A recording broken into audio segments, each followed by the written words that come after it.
Habang si Jesus ay nasa huling paglalakbay na niya patungong Jerusalem, yung mga turo niya parang lalong nagiging matindi at mapanghamon. So dito sa pagtatalakay natin sa Marcos Kabanata 10, titingnan natin ang tatlong sunod-sunod na engkwentro na talagang susubok sa pag-unawa natin sa relasyon, sa yaman at sa kapangyarihan. Tara, umpisahan na natin. Ang bawat eksenang pag-uusapan natin ay nangyari habang sila ay naglalakad mula Judea papuntang Jerusalem. Itong physical na paglalakbay na ito parang salamin lang ng isang mas malalim na paglalakbay, di ba? Yung paglalakbay para maintindihan kung ano ba talaga ang ibig sabihin ng pagsunod sa Kanya at pagpasok sa kaharian ng Diyos. Okay, una sa lahat, hinarap ni Jesus yung mga pundasyon mismo ng ating lipunan, pamilya at social status. At dito, ipapakita niya kung paanong binabaliktad ng kaharian ng Diyos ang lahat ng inaasahan natin sa dalawang bagay na to. So eto na, lumapit yung mga Pariseyo kay Jesus pero hindi para magtanong at matuto kundi may dalang patibong. Gusto nilang subukan si Jesus sa isang legal na tanong. Alam kasi nila na kahit anong isagot niya, pwede siyang magkaproblema. Maingat nilang inilatag yung tanong nila. Pero ang galing ng sagot ni Jesus. Imbes na mahulog sa legal na debate, ibinalik niya sila sa simula ng lahat. Kinumpara niya yung konsesyon na binigay ni Moises, yung sertifikado ng diborsyo, na binigay dahil sa katigasan ng puso ng mga tao laban sa orihinal at perpektong plano ng Diyos para sa kasal. Isang pagsasamang hindi dapat mapaghiwalay. At ito ang kanyang pangwakas na hatol. Itinataas ni Jesus ang prinsipyo ng pagkaaysa, mas mataas pa sa anumang legal na permiso. Ang punto rito, hindi yung mga butas sa batas, kundi yung puso ng disenyo ng Diyos para sa relasyon. Pagkatapos ng usapang iyon, biglang nag-iba ang esena. May mga taong gustong ilapit yung mga anak nila kay Jesus. At anong ginawa ng mga alagad? Pinagalitan sila. Para sa kanila, abala lang ang mga bata, hindi importante. Sinasalamin nito yung pananaw ng mundo na yung mga walang kapangyarihan o status dapat tumahimik na lang. Dito, nagalit si Jesus sa sarili niyang mga alagad. Binaliktad niya ng buo ang pananaw na yon. Sabi niya, ang kaharian ay hindi para sa mga makapangyarihan o sa mga may posisyon. Ito ay para sa mga tulad ng mga batang ito, yung mga umaasa, nagtitiwala at walang maipagmamalaki. Okay, ngayon, punta naman tayo sa isa sa mga pinakasikat na engkwentro sa Biblia. Pag-usapan natin yung radical na turo ni Jesus tungkol sa kayamanan at kung paano ito pwedeng maging isang dambuhalang hadlang sa pagpasok sa kaharian ng Diyos. Isang mayamang lalaki ang tumakbo papalapit sa kanya. At yung tanong pa lang niya, kita mo na agad yung pananaw niya. Ano ang dapat kong gawin? Para sa kanya, ang buhay na walang hanggan ay parang premyo na kailangan mong pagtrabahuhan o kitain. Basta gawin mo lang yung mga tamang bagay.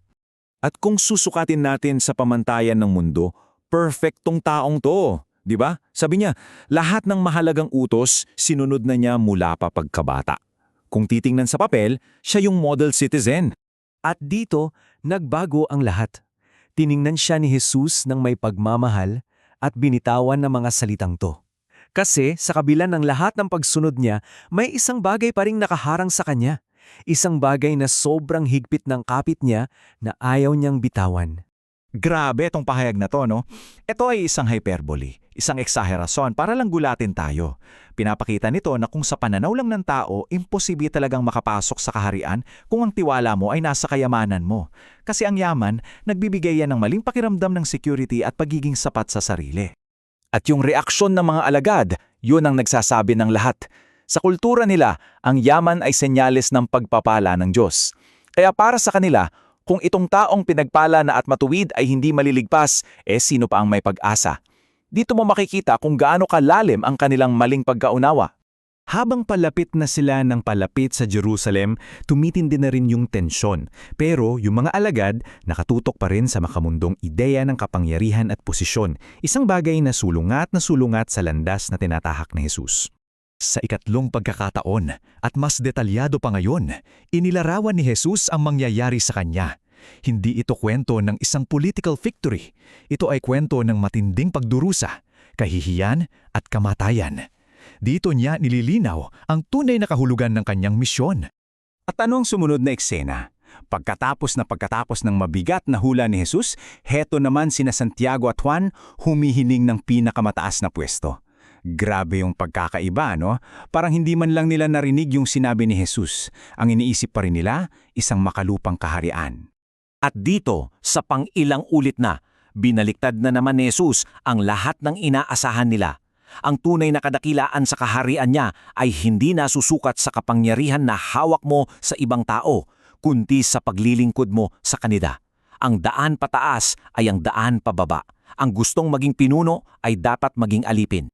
At para tapusin ang kabanatang ito, makikilala natin ang isang huling karakter.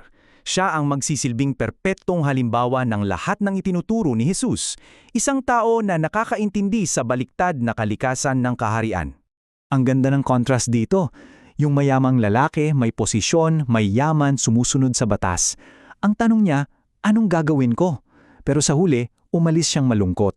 Sa kabilang banda, si Bartimeo, isang pulubi, bulag, walang status. Hindi siya nagtanong kung anong gagawin niya. Ang hiningi niya ay awa. At sa huli, sumunod siya ng may galak. At ito ang pinakamahalagang punto. Alam ni Bartimeo na wala siyang pag-asa sa sarili niya. Wala siyang maiaalok, wala siyang maipagmamalaki. Ang tanging kayang gawin ay sumigaw para humingi ng habag. At kahit pinatatahimik siya ng mga tao, lalo pa niyang nilakasan ang sigaw niya. Ang resulta ng pananampalataya niya, agarang paggaling. At anong una niyang ginawa? Itinapon niya yung balabal niya na malamang ay yun lang pag-aari niya. At agad-agad siyang sumunod kay Jesus sa mismong daan na yun patungong Jerusalem. Nakita niya yung hindi nakita ng mayamang lalaki at ginawa niya yung hindi nito kayang gawin. So, iniwan tayo nito sa isang tanong.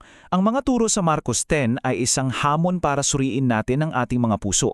Ano ba talagang pinahahalagahan natin? Katayuan ba? Kayamanan? Kapangyarihan?